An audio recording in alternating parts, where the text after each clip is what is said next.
அப்போஸ்தலருடைய நடபடிகள் முதலாவது அதிகாரம் 8வது வசனம் வாசிக்கிறேன். கவனியுங்கள். பரிசுத்த ஆவி உங்களிடத்தில் வரும்போது நீங்கள் பலனடைந்து எருசலேமிலும் யூதேயா முழுவதிலும் சமாரியாவிலும் பூமியின் கடைசி பரியந்தமும் எனக்கு சாட்சிகளாயிருப்பீர்கள் என்றார். ஆண்டவர் சொல்லுகின்றார், நீங்கள் எருசலேமிலே காத்திருங்கள், எதிர்பார்த்திருங்கள். நான் போய் பரிசுத்த ஆவியானவரை அனுப்புகிறேன். பரிசுத்த ஆவி அப்படி உங்களிடத்தில் வரும்போது, பரிசுத்த ஆவியானவருடைய வல்லமையை நீங்கள் பெற்றுக்கொள்ளும் போது நீங்கள் எனக்கு சாட்சிகளாய் இருப்பீர்கள். முதலாவது எருசலேமிலே, தொடர்ந்து யூதேயாவிலே, அதைத் தொடர்ந்து சமாரியாவிலே, கடைசியிலே பூமியின் கடைசி பரியந்தமும் நீங்கள் எனக்கு சாட்சிகளாய் இருப்பீர்கள். சோ வெயிட் பண்ண வேண்டும். ஆண்டவர் சொன்ன பிரகாரம் சீஷர்கள் வேறெந்த சிந்தையும் இல்லாமல் எருசலேமிலே பெந்தெகோஸ்தேவின் நாள் வந்தபோது ஒரு மேல் வீட்டு அறையிலே 120 பேர் கூடி இந்த பண்டிகையிலே ஜெபத்திலே ஒன்றாய் இணைந்திருந்தார்கள். அந்த விஷயத்தையும் கூட பார்க்கலாம். 2வது அதிகாரம் 1வது வசனம். பெந்தெகோஸ்தே என்னும் நாள் வந்தபோது அவர்கள் எல்லாரும் ஒருமனப்பட்டு ஓரிடத்திலே வந்திருந்தார்கள். அப்பொழுது பலத்த காற்று அடிக்கிற முழக்கம் போல வானத்திலிருந்து சடிதியாய் ஒரு முழக்கம் உண்டாகி அவர்கள் உட்கார்ந்திருந்த வீடு முழுவதையும் நிரப்பிற்று. அல்லாமலும் அக்கினிமயமான நாவுகளைப் போல் பிரிந்திருக்கும் நாவுகள் அவர்களுக்கு காணப்பட்டு அவர்கள் ஒவ்வொருவர் மேலும் வந்து அமர்ந்தது. அவர்கள் எல்லாரும் பரிசுத்த ஆவியினாலே நிரப்பப்பட்டு ஆவியானவர் தங்களுக்கு தந்தருளின வரத்தின்படியே வெவ்வேறு பாஷைகளிலே பேசத் தொடங்கினார்கள். பரிசுத்த ஆவியானவரை குறித்து ஆண்டவராகிய இயேசு வாக்கு பண்ணினார், நான் போய் பரிசுத்த ஆவியை அனுப்புவேன். எனவே அவர் வரும்போது உங்களை சர்வ சத்தியத்துக்குள்ளும் வழி நடத்துவார். நீங்கள் பரிசுத்த ஆவியை பெற்றுக் கொள்ளும் போது பலன் அடைவீர்கள். அந்த பலன் எனக்கு சாட்சிகளாய் வாழும்படிக்கு, என்னை குறித்த சுவிசேஷத்தை அறிவிக்கும்படிக்கு உங்களுக்கு அருளிச் செய்யப்படும் என்று இயேசு வாக்கு பண்ணினார். இயேசு வாக்கு பண்ணினபடியே சீஷர்கள் எல்லோரும் அந்த பெந்தெகோஸ்தே எனும் நாளிலே ஒன்றாக சேர்ந்திருந்த வேளையிலே பரிசுத்த ஆவியானவர் இறங்கி வந்தார். இயேசு கிறிஸ்து இந்த பூமிக்கு வந்தபோது பரலோகத்திலிருந்து தேவனுடைய தூதன் இறங்கி வந்து ஆடுகளை மேய்த்துக் கொண்டிருந்த மேய்ப்பர்களுக்கு தரிசனமாகி, இதோ எல்லா ஜனத்துக்கும் மிகுந்த சந்தோஷத்தை உண்டாக்கும் நற்செய்தியை உங்களுக்கு அறிவிக்கிறேன், சந்தோஷத்தை உண்டாக்கும் நற்செய்தியை அறிவிக்கிறேன்.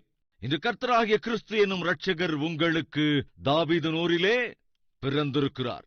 தேவனுடைய தூதன் வந்து இயேசு கிறிஸ்துவின் பிறப்பை குறித்த நற்செய்தியை ஆடு மேய்ப்பர்களுக்கு அன்று அறிவித்தான்.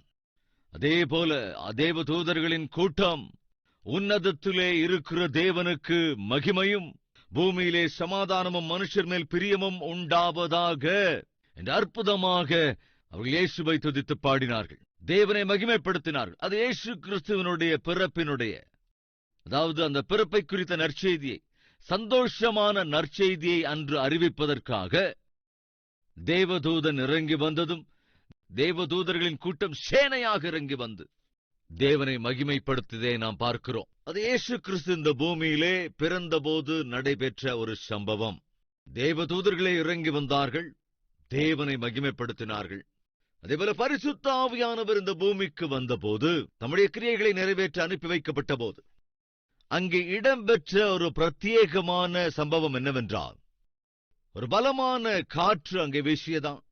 அதாவது அப்பொழுது பலத்த காற்று அடிக்கிற முழக்கம் போல வானத்திலிருந்து சடுதியாய் ஒரு முழக்கம் உண்டாகி அவர்கள் உட்கார்ந்திருந்த வீடு முழுவதையும் நிரப்பிற்று. அல்லாமலும் அக்கினிமயமான நாவுகள் போல பிரிந்திருக்கும் நாவுகள் அவர்களுக்கு காணப்பட்டு அவர்கள் ஒவ்வொருவர் மேலும் வந்து அமர்ந்தது. அவர்கள் எல்லாரும் பரிசுத்த ஆவியினாலே நிரப்பப்பட்டு ஆவியானவர் தங்களுக்கு தந்தருளின வரத்தின்படியே வெவ்வேறு பாஷைகளிலே பேசத் தொடங்கினார்கள். அவர்கள் எல்லோருமே கூட பரிசுத்த ஆவியானவராலே நிரப்பப்பட்ட போது அந்த மேல் வீட்டறையிலே இருந்த அவர்கள் எல்லோருமே கூட வெவ்வேறு பாஷைகளிலே பேசினார்கள். அன்று சீஷர்கள் பரிசுத்த ஆவியினால் நிரப்பப்பட்ட போது பேசிய பாஷைகள் வேறு.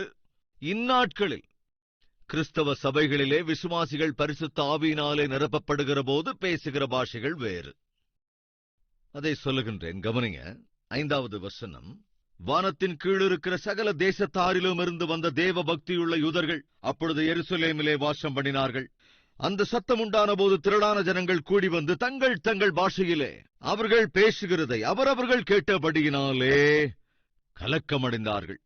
இந்த 120 பேர் இயேசுவின் சீஷர்கள், அதாவது ஆண்டவருடைய அன்பையும் ஊழியத்தையும் புரிந்து கொண்டு தங்கள் வாழ்க்கையை கிறிஸ்துவுக்கு அர்ப்பணித்த சீஷர்கள். அந்த சீஷர்களோடே கூட அவர்களை நேசித்த, இயேசுவை நேசித்த எல்லோருமே கூட வெவ்வேறு பாஷைகளிலே பேசிய போது அந்நாள் எருசலேமிலே வெவ்வேறு தேசங்களிலிருந்து கூட பெந்தெகோஸ்தே பண்டிகை சமயம் என்பதினால் அங்கே வந்து கூடியிருந்தார்கள். யாரெல்லாம் கூடினார்கள் என்று பார்க்கலாம். 7வது வசனம், எல்லோரும் பிரமித்து ஆச்சரியப்பட்டு ஒருவரையொருவர் பார்த்து, இதோ பேசுகிறவர்கள் எல்லாரும் கலிலேயர் அல்லவா? அப்படியிருக்க நம்மில் அவரவர்களுடைய ஜென்ம பாஷைகளிலே இவர்கள் பேச கேட்கிறோமே. இதெப்படி? பார்த்தரும், மேதரும், எலாமித்தரும், மெசபத்தோமியா, யூதேயா, கப்பத்தோக்கியா, பொந்து, ஆசியா, பெருகியா, பம்பிலியா, எகிப்து என்னும் தேசத்தார்களும், சிரேனே பட்டணத்தை சுற்றியிருக்கிற லீபியாவின் திசைகளிலே குடியிருக்கிறவர்களும், இங்கே சஞ்சரிக்கிற ரோமாபுரியாரும், யூதரும், யூத மார்க்கத் அமைந்தவர்களும், கிரேத்தரும், அரபியரும் ஆகிய நாம் நம்முடைய பாஷைகளிலே இவர்கள் தேவனுடைய மகத்துவங்களை பேச கேட்கிறோமே என்றார்கள். எல்லாரும் பிரமித்து. நல்லா கவனிங்க. அந்நாளிலே பரிசுத்த ஆவியினாலே அவர்கள் நிரப்பப்பட்ட போது இயேசுவின் சீஷர்கள் அங்கே வெவ்வேறு பாஷைகளில் பேசினார்கள். அப்படி அவர்கள் வெவ்வேறு பாஷைகளிலே பேசிய போது அப்பொழுது அங்கே, அதாவது எருசலேமிலே பெந்தெகோஸ்தே பண்டிகை அனுசரிக்கப்பட்டதினால் எந்தெந்த தேசங்களிலிருந்தெல்லாம் ஜனங்கள் வந்து அங்கே இருந்தார்கள் என்று இங்கே வாசித்தோம்.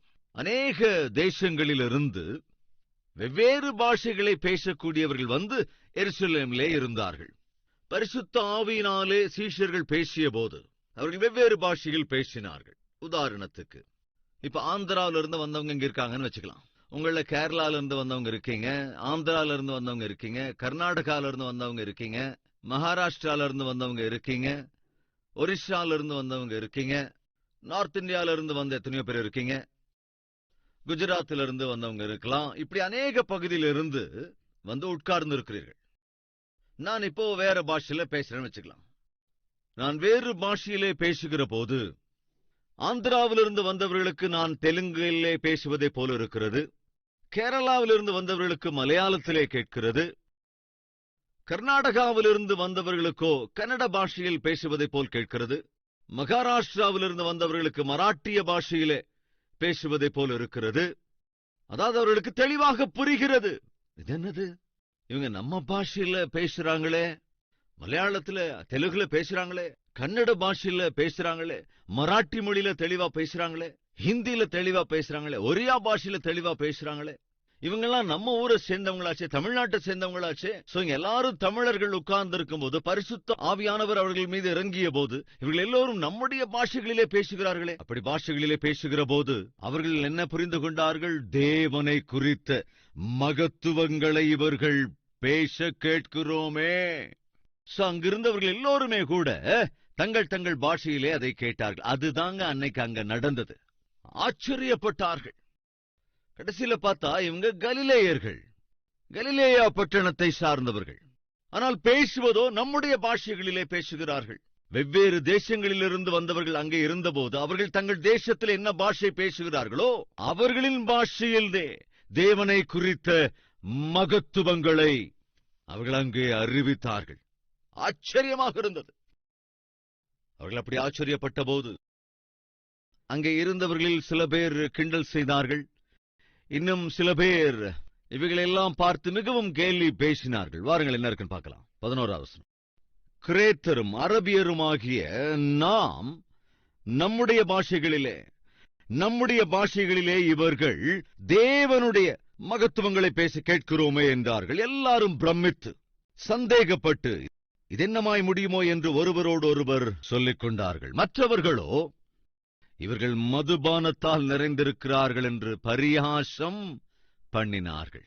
எஸ், தேவனுடைய ஆவியானவர் கிரியை செய்யும் போது, தேவன் தம்முடைய மகிமையை வெளிப்படுத்தும் போது, தேவன் அதற்கு முன் ஒரு காலம் ஒருபோதும் செய்யாத காரியங்களை செய்கிற போது ஆச்சரியப்படுவோர் சில பேர் இருப்பார்கள், பொறாமைப்படுவோரும் சில பேர் இருப்பார்கள். அதை புரிந்து கொள்ளுகிற சிலர் இருப்பார்கள், அதை கேலி பேசுகிற சில பேரும் இருப்பார்கள். அதை கேட்டு கேட்டு சந்தோஷப்படுகிறவர்களும் இருப்பார்கள், அதை அதிகமாய் விமர்சிக்கிறவர்களும் இருக்கத்தான் செய்வார்கள். இன்று உன்னுடைய ஊழியத்தை பார்த்து, உன்னுடைய சபையை பார்த்து, உன் ஆவிக்குரிய வாழ்க்கையை, உன்னுடைய குடும்பத்தை பார்த்து ஏளனம் செய்வோர் யாராவது இருப்பார்கள் என்றால் அதை ஏதோ விந்தையா பார்க்காதீங்க. விமர்சிக்கிறவர்கள் தென்படுகிற போது அதை வினோதமாக எண்ணாதீர்கள். ஏனென்றால் அது சாதாரணம். எப்பவாவது எந்த இடத்திலாவது தேவனுடைய மகத்துவங்கள் நடக்கும்போது கட்டாயமாக அதை அங்கீகரிக்கிறவர்கள் இருப்பார்கள், ஏற்றுக்கொள்ளக்கூடியவர்கள் இருப்பார்கள், ஆனந்தப்படுவோர் இருப்பார்கள், பாராட்டுகிறவர்கள் இருப்பார்கள், அதை புரிந்து கொள்வோரும் இருப்பார்கள். அதே சமயத்திலே விமர்சிக்கிறவர்கள் இருப்பார்கள், விபரீத காரியங்களாய் பேசுகிறவர்களும் இருப்பார்கள், விசித்திரமாய் கமெண்ட் பண்ணுகிறவர்களும் இருப்பார்கள். இந்த யதார்த்தத்தை மறக்க கூடாது என்று ஆண்டவர் நாமத்திலே நான் கேட்டுக்கொள்ளுகிறேன். விமர்சிக்கிறார்களா, தூஷிக்கிறார்களா, துவேஷிக்கிறார்களா, தவறாக பேசுகிறார்களா? கவனிங்க, பரிசுத்த ஆவியானவர் இந்த பூமிக்கு இறங்கி வந்த அந்த நாளிலேயே ஆரம்பமான விஷயம். எனவே உன்னுடைய வாழ்க்கையில விமர்சனங்களுக்குள்ளாக போகிற போது அதை ஏதோ வினோதமா நினைக்காதீங்க. ஆவிக்குரிய வாழ்க்கையிலே, தேவனுடைய ஊழியத்தின் சபையின் விஷயங்களிலே சகஜமான விஷயம்தான், சர்வசாதாரணமான விஷயம்தான். அன்று அங்கே என்ன நடந்தது?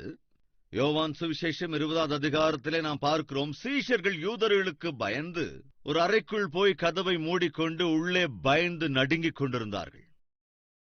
உலக இரட்சகரையே கொன்றுவிட்டார்களே, தேவகுமாரனையே கொன்றுவிட்டார்களே என்றால் நம்முடைய நிலைமை என்ன? நமக்கு என்ன நேரிடுமோ என்கிற பயத்தோடு பயந்து கலங்கி உட்கார்ந்திருந்தார்கள். அது சில நாட்களுக்கு முன்பு. ஆனால் இன்று அங்கே என்ன நடந்தது? அதாவது பெந்தெகோஸ்தே நாளிலே, தயவு செஞ்சு கவனிங்க, அது பெந்தெகோஸ்தே பண்டிகையின் நாள்.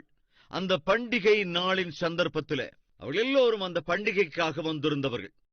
சோ வெவ்வேறு இடங்களிலிருந்து பண்டிகைக்காக வந்திருந்தார்கள். வந்து அங்கே பங்கெடுத்துக் கொண்டிருக்கிறார்கள்.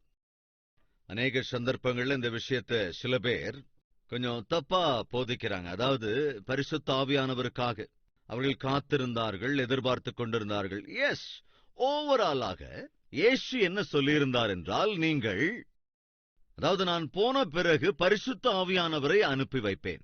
அப்படி அவர் வருகிற போது, பரிசுத்த ஆவி வருகிற போது நீங்கள் பெலனை பெற்றுக்கொள்வீர்கள். அதுவரைக்கும் எருசலேமிலே காத்திருங்கள். Just wait until you receive the Holy Spirit. பரிசுத்த ஆவியை நீங்கள் பெற்றுக்கொள்ளுகிற வரைக்கும், பரிசுத்த ஆவியின் பலனை நீங்கள் பெற்றுக்கொள்ளுகிற வரைக்கும் எருசலேமிலே காத்திருங்கள். ஆனால் அன்று அந்த மேல் வீட்டறையிலே ஒன்று சேர்ந்திருக்க காரணம் என்னவென்றால், 2ஆம் அதிகாரத்தின் முதல் வசனத்திலே நாம் என்ன பார்க்கிறோம்? பெந்தெகோஸ்தே என்னும் நாள் வந்தபோது, நாள், that was a particular day, 50th day. பெந்தெகோஸ்தே என்றால் 50. பெந்தெகோஸ்தே நாளிலே அவர்கள் எல்லோரும் ஓரிடத்திலே கூடினார்கள். அது பண்டிகை நாளானதினாலே சீஷர்களும் அதே போல இயேசுவை நேசித்த எல்லோருமே கூட வந்து அங்கே கூடினார்கள். சில பேர் தருகின்ற செய்தி என்னவென்றால், அவர்கள் எல்லோருமே கூட பரிசுத்த ஆவியானவருக்காக காத்திருந்தார்கள், காத்துக் கொண்டிருந்தார்கள். எனவே நாமும் கூட பரிசுத்த ஆவிக்காக காத்திருக்க வேண்டும். தயவு செஞ்சு கவனிங்க, பரிசுத்த ஆவிக்காக காத்திருக்காதீங்க. ஏனென்றால் அவர் ஆல்ரெடி வந்துட்டார். ட்ரெயினுக்காக காத்திருப்போம். எப்போ? அது வராத போது. ட்ரெயின் ஆல்ரெடி வந்துருச்சு. அப்ப என்ன செய்யணும்? ட்ரெயின்ல ஏறிக்கணும். ட்ரெயின் உங்களுக்கு முன்னால, கண்ணுக்கு முன்னால இருக்கும்போது ட்ரெயின்ல ஏறாம நீங்க ஒருவேளை நான் இன்னும் எதிர்பார்த்துக்கிட்டு இருப்பேன் அப்படின்னு சொன்னா அது அறியாம தானே. கவனிங்க, இயேசு சொன்னபடியே, தேவன் வாக்குத்தத்தம் செய்தபடியே, நல்ல கவனிங்க, பரிசுத்த ஆவியானவர் அனுப்பப்பட்டு விட்டார். அவர் இன்று நம் மத்தியிலே இருக்கிறார். நீ கிறிஸ்துவை உன் சொந்த இரட்சகராக ஏற்றுக்கொள்ளும் போது, மாற்றம் பெற்று நீ மனம் திரும்புகிற போது உனக்கு ஒரு வெகுமதி தரப்படுகிறது. அது என்ன வெகுமதி தெரியுமா? பரிசுத்த ஆவி. அதையும் பார்க்கலாம். 2வது அதிகாரம் 38வது வசனம். பேதுரு அவர்களை நோக்கி, நீங்கள் மனம் திரும்பி ஒவ்வொருவரும் பாவ மன்னிப்புக்கென்று இயேசு கிறிஸ்துவின் நாமத்தினாலே ஞானஸ்நானம் பெற்றுக் கொள்ளுங்கள். அப்பொழுது பரிசுத்த ஆவியின் வரத்தை பெறுவீர்கள். தெளிவா கவனிங்க. நீங்கள் மனம் திரும்புங்கள். நீங்கள் மனம் திரும்புங்கள். பாவத்தை அறிக்கை செஞ்சு விட்டுருங்க. நீங்கள் மனஸ்தாபப்பட்டு உங்கள் பாவத்தை அறிக்கை செய்து மனம் திரும்புவீர்கள் என்றால், கிறிஸ்துவை உங்கள் சொந்த இரட்சகராக நீங்கள் ஏற்றுக்கொள்வீர்கள் என்றால், பரிசுத்த ஆவியின் வரத்தை பெறுவீர்கள். உங்கள் எத்தனை பேர் பாவத்தை அறிக்கை செஞ்சு மனம் திரும்பி இருக்கிறீங்க? இயேசு கிறிஸ்துவை உங்க சொந்த இரட்சகராக ஏற்றுக்கொண்டிருக்கிறீங்க? மனம் திரும்பி இருக்கீங்கன்றவங்க கையெழுத்தி காட்டுறீங்களா? Yes, thank you friends. யாரெல்லாம் மனம் திரும்பி இருக்கிறீர்களோ உங்கள் எல்லோருக்குமே கூட தேவன் வாக்கு பண்ணி இருக்கிறார். என்னவென்று? மனம் திரும்புகின்ற ஒவ்வொருவருக்கும் நான் ஒரு வெகுமதியை தருவேன். அந்த வெகுமதி என்னங்க? பரிசுத்த ஆவி. சில சமயங்கள்ல நீங்க இந்த குறிப்பிட்ட பைக் வாங்கிக்கோங்க, அப்ப பைக்கோடு கூட ஒரு டெலிவிஷன் உங்களுக்கு வெகுமதியா கொடுப்பாங்க. குறிப்பிட்ட பொருளை நீங்க வாங்கினா அதோடு கூட அயன் பாக்ஸ் உங்களுக்கு பரிசாக தரப்படும். குறிப்பிட்ட பொருளை நீங்கள் வாங்குவீர்கள் என்றால் ஒரு பிளாஸ்க் பரிசாக தரப்படும் அப்படின்னு சொல்லுவாங்கல்ல. நீங்க போய் அந்த பைக்கை வாங்குனீங்கன்னா, பைக்குக்காக நீங்க பணம் கொடுத்தீங்கன்னா உடனே கொண்டு வந்து ஒரு டிவியை கொண்டு வந்து வைப்பாங்க. என்ன சார் இது? கிஃப்ட்டுங்க. அல்லது அங்க எழுதப்பட்டிருக்கும், நீங்கள் இந்த பைக்கை வாங்கிய உடனே உங்களுக்கு இந்த டிவி செட் இலவசமாக வழங்கப்படும், அல்லது இந்த செல்போன், இந்த மொபைல் போன் கிஃப்டாக கொடுக்கப்படும். இந்த ஷோரூம்ல அநேக பேனர்களை வச்சிருப்பாங்க. நீங்க அந்த பைக் வாங்குவதுதான் தாமதம். உடனே என்ன செய்வாங்க? உங்களுக்கு கல்யாணம் ஆனதுக்கு அப்புறம், உங்களுக்கு பிள்ளைங்க பிறந்ததுக்கு அப்புறம், அவங்களுக்கு பிள்ளைங்க பிறந்ததுக்கு அப்புறம் அப்ப கொண்டு வந்து தருவாங்களா செல்போன? இல்ல, நீங்க பணம் கொடுத்து பைக் வாங்கின உடனே நெக்ஸ்ட் மினிட் அந்த கிஃப்ட் உங்க கைக்கு வந்துடும். இதை ஒத்துக்கிறீங்களா, ஒத்துக்கலையா? சாதாரணமாக நாட்களிலே இருக்கிற மார்க்கெட்ல இந்த பொருளை நீங்க வாங்கினா அதுக்கு இந்த பொருள் இலவசமா வாங்கலாம் என்று சொல்லுகிற போது, குறிப்பிட்ட அந்த பொருளை வாங்கிய உடனே அந்த கிஃப்டையும் கொடுத்துருவாங்க. வாக்கு தவறுகிற மனிதர்களே ஒரு பொருள் வாங்கும் போது தருவேன் என்ற பொருளை தருகிற போது, வாக்கு தவறாத தேவன் நீ மனம் திரும்பிய உடனே உனக்கு பரிசுத்த ஆவியை அருளி செய்து விடுவார். இன்னும் சில பேர் விசித்திரமா இன்னைக்கு போதிக்கிறாங்க. இல்ல, நாம காத்திருக்கணும். சீஷர்கள் அன்னைக்கு வெயிட் பண்ணாங்க பரிசுத்த ஆவிக்காக, நாமளும் அதே போல வெயிட் பண்ணணும். எஸ், சீஷர்கள் வெயிட் பண்ணாங்க. காரணம் என்ன? அது வரைக்கும் பரிசுத்த ஆவியானவர் இறங்கி வரல. நான் போய் பரிசுத்த ஆவியை அனுப்புகிறேன். யோவான் 16:7 கவனிங்க. நான் உங்களுக்கு உண்மையை சொல்லுகிறேன், நான் போகிறது உங்களுக்கு பிரயோஜனமாயிருக்கும். நான் போகாதிருந்தால் தேற்றரவாளன் உங்களிடத்தில் வரார். நான் போவேனேயாகில் அவரை உங்களிடத்திற்கு அனுப்புவேன். அவர் வந்து பாவத்தை குறித்தும் நீதியை குறித்தும் நியாயத்தீர்ப்பை குறித்தும் உலகத்தை கண்டித்து உணர்த்துவார். நான் போய் பரிசுத்த ஆவியை அனுப்புகிறேன். நான் போவதுதான் நல்லது. நான் போகாவிட்டால் அவர் வரமாட்டார். பழைய ஏற்பாட்டிலே கர்த்தர் கர்த்தர் கர்த்தர் என்று அநேக இடங்களில் நாம் பார்க்கிறோம். பழைய ஏற்பாட்டிலே எல்லாமே கர்த்தர் நாமத்தினால் நடந்தது. புதிய ஏற்பாட்டிலே எல்லாமே இயேசுவின் நாமத்தினாலே நடந்தது. இன்று எல்லாமே பரிசுத்த ஆவியின் நாமத்தினால் நடக்கிறது. பிதா, குமாரன், பரிசுத்த ஆவி என்ற திரியேக தேவன்தான் நாம் சேவிக்கின்ற தேவன். அவ்வளவு அற்புதமான திட்டங்க அது. கர்த்தராகிய தேவன், இயேசுவாகிய தேவன், பரிசுத்த ஆவியாகிய தேவன். இயேசு சொல்லுகிறார், பிதா என்னை அனுப்பினார், பிதா என்னை அனுப்பின காரியத்தை நான் நிறைவேற்றி விட்டேன். இப்பொழுது நான் போய் பரிசுத்த ஆவியானவரை அனுப்புகிறேன். நான் போகாவிட்டால் அவர் வரார். நான் போவதுதான் உங்களுக்கு பிரயோஜனம் உள்ளது. அவர் வருகிற போது, பரிசுத்த ஆவியானவர் வருகிற போது, கிருபையை குறித்து, அதிகமாக கிருபையை குறித்து, அபரிமிதமான கிருபையை குறித்து உங்களோடு பேசுவார். அப்படி நாங்க இருக்கு பைபிள்ல. ஆனா இன்னைக்கு நிறைய பேர் பாவம் இப்படித்தான் போதிக்கிறாங்க, அப்படிதான் நினைச்சுக்கிறாங்க, அப்படித்தான் அவங்க எண்ணம் இருக்கு. ஆனா பைபிள் என்ன சொல்லுகிறது? பரிசுத்த ஆவியானவர் வருகிற போது அவர் என்ன செய்வாராம்? அவர் வருகிற போது பாவத்தை குறித்தும், எந்த ஒரு ஊழியக்காரன் பரிசுத்த ஆவியினாலே நிரப்பப்படுகிறானோ அந்த ஊழியக்காரன் முதலாவது பாவத்தை குறித்து தான் பேசுவான். ஏனென்றால் பரிசுத்த ஆவியானவர் செய்யும் வேலை அது. பாவத்தை குறித்து தான் பேசுவார். பாவத்தினுடைய விளைவுகளை குறித்து தெளிவாய் பேசுவார். பாவத்தினால் வருகிற சம்பளத்தை குறித்து தெளிவாய் பேசுவார். பாவத்திலே மூழ்கி கிடக்கிறவர்களுக்கு எப்பேற்பட்ட சிக்ஷை காத்துக் கொண்டிருக்கிறதோ அதை குறித்து தெளிவாய் பேசுவார். அந்த பாவங்களினை அறிக்கை செய்வாய் என்றால், அறிக்கை செய்து அவற்றை விட்டு விலகுவாய் என்றால் நீ நீதிமானாக்கப்படுவாய். நீதியை குறித்து பேசுவார். பரிசுத்தத்தை குறித்து பேசுவார். அவர் வருகிற போது, பரிசுத்த ஆவியானவர் வருகிற போது, அந்த பரிசுத்த ஆவியானவரை நீங்கள் பெற்றுக்கொள்ளும் போது நீங்கள் பாவத்தை உள்ளது உள்ளபடி பிரகடனம் செய்வீர்கள். பாவத்தை குறித்து தெளிவாய் பேசுவீர்கள். நீதியை குறித்து பேசுவீர்கள். அதுதான் கால்வரி டெம்பிள்ல நடக்குதுங்க. கால்வரி டெம்பிளிலே பரிசுத்த ஆவியானவர் இருக்கிறார் என்பதனாலே இங்கே பாவத்தை குறித்து திட்டவட்டமாக, பாவத்தை குறித்து கண்டித்து உணர்த்துகிற பிரசங்கங்களைத்தான் நீங்கள் கேட்க முடியும். அடுத்ததான் நம்முடைய கால்வரி டெம்பிள நீங்க பார்க்கக்கூடிய சகஜமான விஷயம், நீதியை குறித்து, பரிசுத்தத்தை குறித்து திட்டவட்டமாய் இங்கே பிரசங்கிக்கப்படுகிறது. மூன்றாவதாக நாம் பார்க்கிறோம், எப்பொழுது வார்த்தை உள்ளது உள்ளபடி இங்கே பிரசங்கிக்கப்படுகிறதோ, மூன்றாவதாக என்ன? நாம் அறிக்கை செய்கிறோம், நாம் மனஸ்தாபப்படுகிறோம், நாம் சரி செய்யப்படுகிறோம், நம்முடைய குறைவுகளை உணர்ந்து கொள்கிறோம். பரிசுத்த ஆவியானவர் செய்கிற மேன்மையான காரியம் என்னவென்றால் நம்மை அறிக்கை செய்ய பண்ணுவார். அதைத்தானே பார்க்கிறோம். அவர் பாவத்தை குறித்தும், நெக்ஸ்ட் நீதியை குறித்தும், அதற்கடுத்துதான் நியாய தீர்ப்பு. நியாய தீர்ப்பு ஒவ்வொரு மனிதனும் செய்கிற எல்லா பாவங்களுக்குமான நியாய தீர்ப்பு உண்டு. நியாய தீர்ப்பு இருக்குன்னா என்ன அர்த்தங்க? சிக்ஷையும் இருக்கு. சிக்ஷை இருக்கலாம், அல்லது உன்னுடைய நீதியின் அடிப்படையில அதற்கான பலன் இருக்கலாம். பாவத்திற்கேற்ற சிக்ஷை இருக்கலாம், நீதிக்கான பிரதிபலனும் இருக்கலாம். அதைத்தானே தொடர்ந்து நாம் சொல்லிக்கொண்டே இருக்கிறோம். இங்கே எப்போதுமே உள்ளது உள்ளபடி பாவத்தை குறித்து கண்டித்துக் கொண்டே இருக்கிறோம். நீதியை குறித்து போதித்துக் கொண்டே இருக்கிறோம். நியாய தீர்ப்பை குறித்து அறிவித்துக் கொண்டே இருக்கிறோம். அதைத் தொடர்ந்து உலகத்தை கண்டித்து உணர்த்துவார். அதுதானே இங்கேயும் நடக்குது.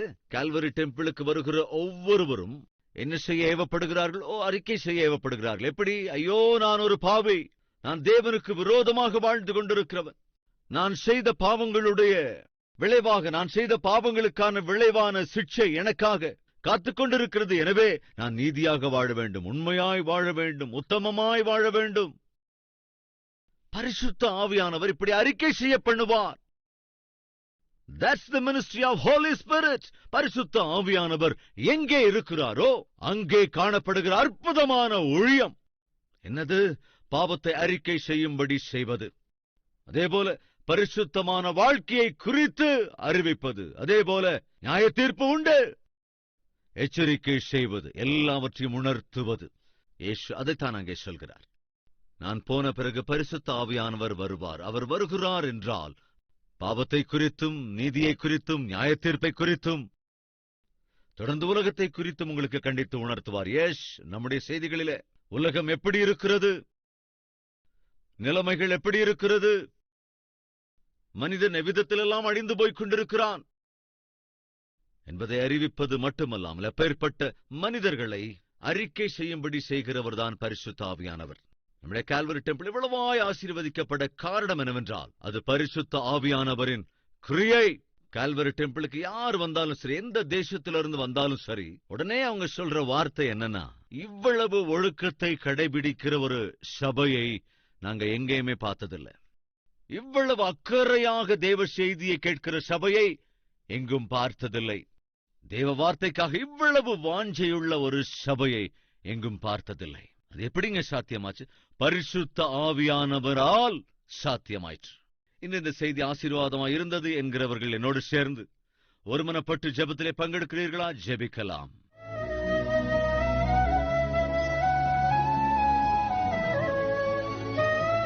பரிசுத்த ஆவியானவரே, எனக்குள்ளிருந்து உம்முடைய கிரியைகளை நடப்பியுங்கப்பா. எதற்குமே பயப்பட தேவையில்லாத பலனை எங்களுக்கு அருளி செய்யுங்க. உமக்கு சாட்சிகளாய் வாழ்கிற பலனை எங்களுக்கு அருளி செய்யுங்கப்பா. எதற்குமே அஞ்சாமல் உம்முடைய பிள்ளைகளாய் நாங்கள் வாழ்கிற பலனை எங்களுக்கு அருளி செய்யுங்க. அதேபோல் அழிந்து போய்க் கொண்டிருக்கிற ஆத்துமாக்களை பார்க்கிற போது அவர்கள் மீது குற்றம் சுமத்தாமல் அவர்களிடத்தில் அன்பாக பேச வேண்டும். சபையோருக்கு மத்தியிலே அன்பு, குடும்பத்தார் மத்தியிலே அன்பு, பகைவர்களின் மீதும் கூட அன்பு, அழிந்து போகிற ஆத்துமாக்களின் மீது அன்பு எங்களுக்குள் வர வேண்டும் ஐயா. எங்கள் ஆவி, ஆத்துமா, சரீரத்தின் மீது முழுமையான ஆண்டவரே அதிகாரத்தை எங்களுக்கு அருளி செய்யுங்க. சரீரத்திற்கு இணங்காமல் நிலையாக நிற்கிற கிருபை எங்களுக்கு அருளி செய்யுங்கப்பா. உம்முடைய சித்தத்தை உணர்ந்து உம்மை மகிமைப்படுத்துகிற பிள்ளைகளா இருக்கும்படியான கிருபையை அருளி செய்யுங்க. இது முதற்கொண்டு ஆண்டவரே, உம்முடைய சீஷர்கள் என்று எவ்விதத்திலே உமக்கு வைராக்கியமாய் நின்று வாழ்ந்தார்களோ அதே போல நாங்களும் வைராக்கியத்தோடு வாழ்ந்து மனம் திரும்பியிருக்கிற நாங்கள் பரிசுத்த ஆவியானவரை பெற்றிருக்கின்றோம் என்ற சத்தியத்தை உணர்ந்தவர்களாய், பரிசுத்த ஆவியானவரே உம்முடைய ஆவியின் வழிகாட்டுதலின்படி நாங்கள் நடக்கும்படியாக உம்முடைய பிள்ளைகளாக ஆண்டவரே கிறிஸ்துவின் சாயலுக்குள்ளாக எங்களை மாற்றும்படி இயேசு கிறிஸ்துவின் நாமத்தில் வேண்டிக் கொள்ளுகிறோம் பிதாவே. ஆமென்.